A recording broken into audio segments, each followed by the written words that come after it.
So ayan, lalabas na tayo dito sa pabahay, dito sa may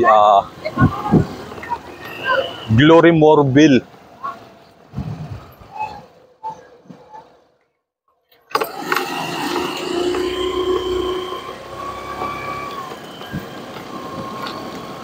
So yun nga talagang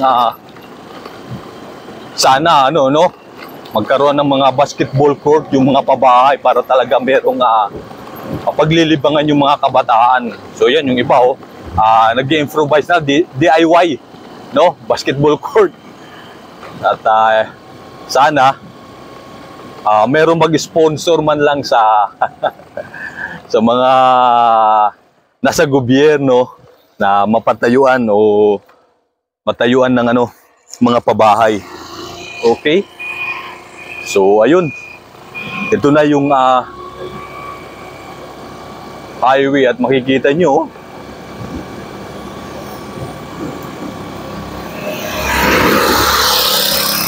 at ito yung lugar, kikita nyo walang mga kapitbahay, halos puro bundok, pero ang kainaman talaga, happy naman talaga yung mga na-relocate, no? Ayun yung importante, kung baga masaya sila, meron na sila sariling bahay na hindi sila mangangamba na pagdating ng araw paalisin sila. So ayan, stable na. Ayun na nga, sabi na nga ng isa na kaysa dun sa pinanggalingan sa squatter area, talagang ano nga daw yung lugar. At dito, kahit malayo, okay naman daw na sila. Positive pa rin yung feedback ng mga nare-relocate. Makikita nyo, ayan walang kabahay niyan, puro kadahunan yan. Kapunuan yung gilid ng highway na to. Usually itong highway na to, pag dinire-diretso mo to, diretso pa rin yung papuntang Tagaytay, Alfonso, at papuntang 13 Martires. So itong highway na to, pagka dinire-diretso natin doon, so ito pabalik na tayo, papunta na tayo ng Malainin Bago at Molino. At yun nga, pinakikita ko sa inyo yung daan mula doon sa subdivision ng NHA, doon sa Glory Morville, palabas nung subdivision na yun. At yan, talagang ayan, puro kapunuan, no? At napakarami na rin tao doon. Ang pinaka-importante, happy sila yung mga na-relocate doon. At dito, merong private subdivision ito, Naik Country Homes. Yan private subdivision. So ayan, malapit na tayo dito sa mukhang awkward lang itong lugar na to dito kasi parang masyadong curve yung pagkakaano ng daan.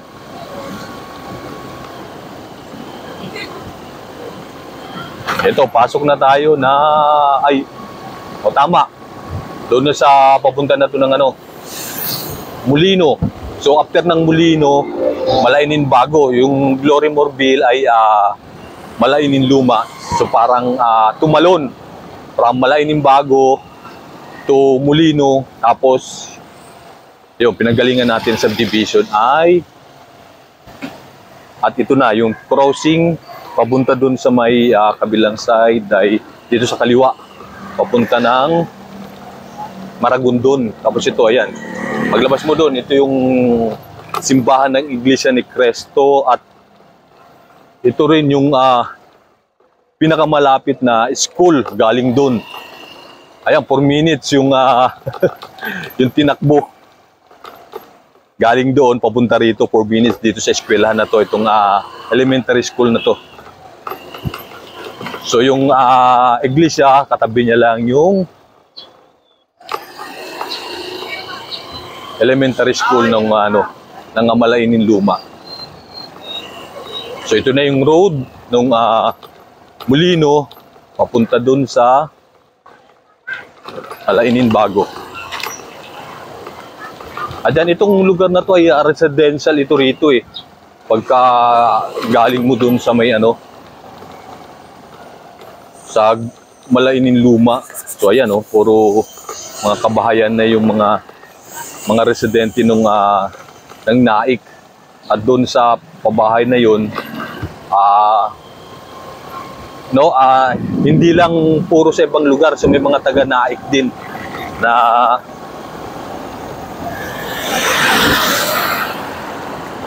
na-relocate doon sa pabahay na yun. So ayan, ito na. So galing doon ay Molino na to. Molino na itong Barangay Molino. Kung nasaan tayo ngayon.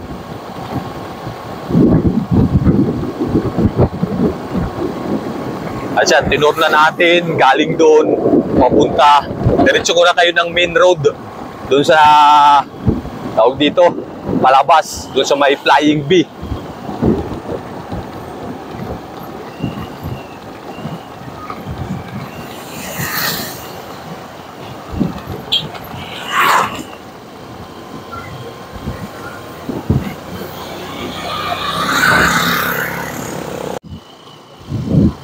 So ayan, bali galing doon sa Glory Morville sa may Malainin Luma, yung para sa akin pinakamalayong pabahay dito sa may Naik, papunta doon sa main road. Ito yung nakikita ko. Siguro, aywan ko kung siya lang o meron pang iba, pero para sa akin sa ngayon, siya pala yung nakikita ko pinakamalayong pabahay. Pero at least yung mga na-relocate doon ay happy sila dahil meron na silang bahay na masasabing bahay.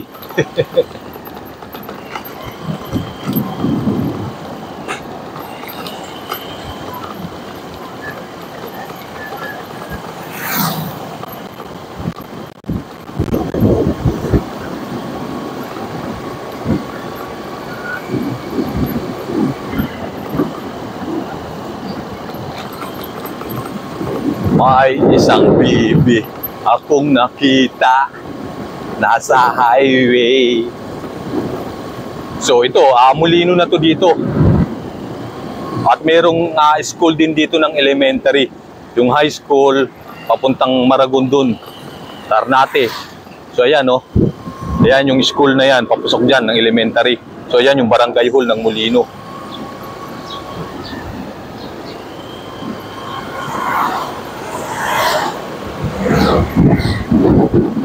Susunod nito ay Malainin Bago na.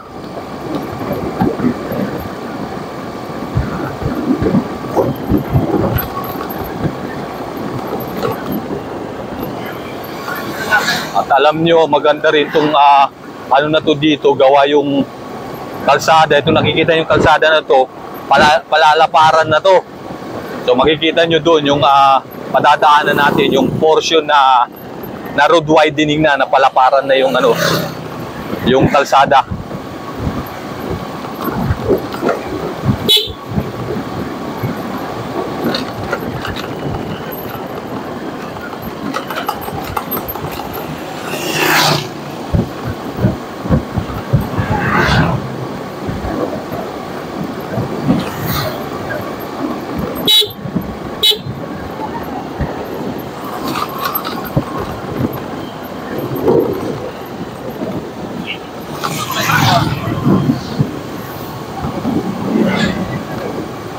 Busy road na rin talaga itong kalsada na to.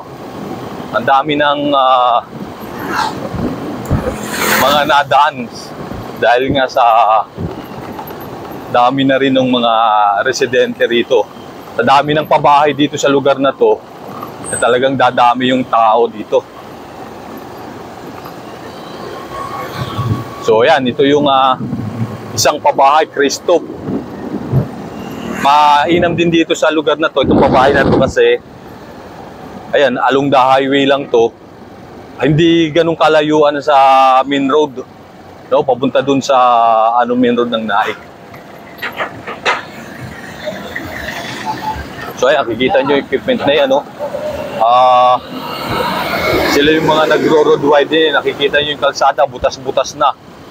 At yung paligid ng kalsada, binubungkal na nga nila. Tapos yung mga, ayun lang, kawawa yung mga puno dahil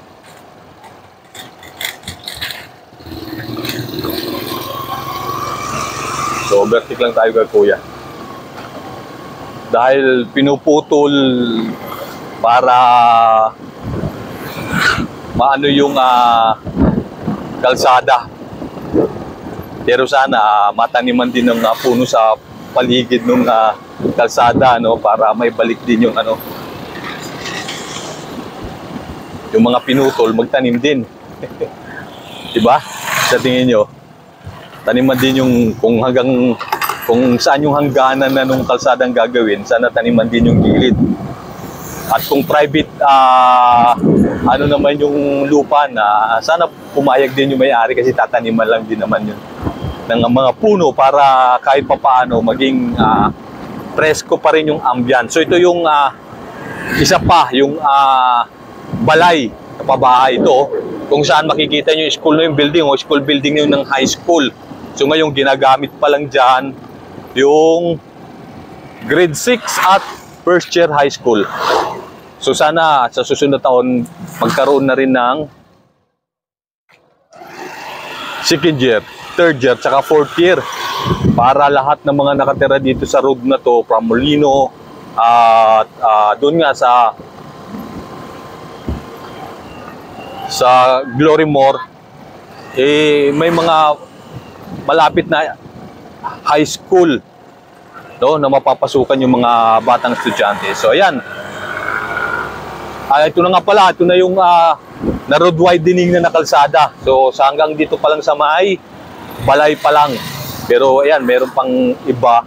Pero the rest dito halos accomplished na yung road widening. Kumbaga, napagawa na, naayos na. So ayun. O ayun, yung Erica sa kabila.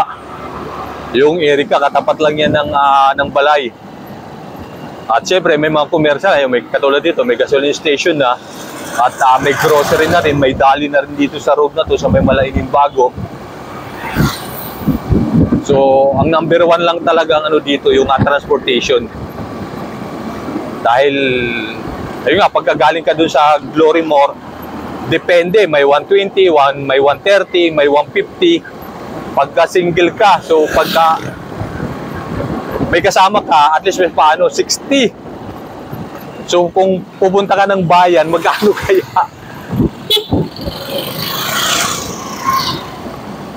Diba? Doon sa palengke nung naik. Kasi dito sa balay, 60 na papuntang palengke. So ayan, malapit na tayo dito sa main road. Bali, 12 minutes yung biyahe natin galing doon. Pero chill ride lang yun, chill ride.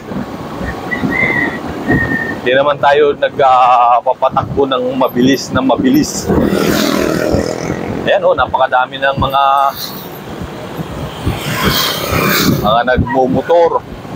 Kasi kahit papaano, para sa akin, mas makakatipid ka pagka meron pang service. Malaking bagay na matitipid mo sa pamasahe. Diba?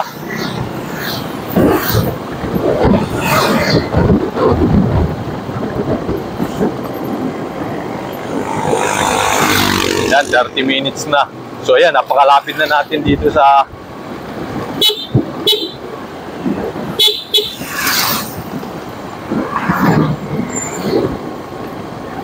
So ayan yung main road na yan. Ito na yung main road.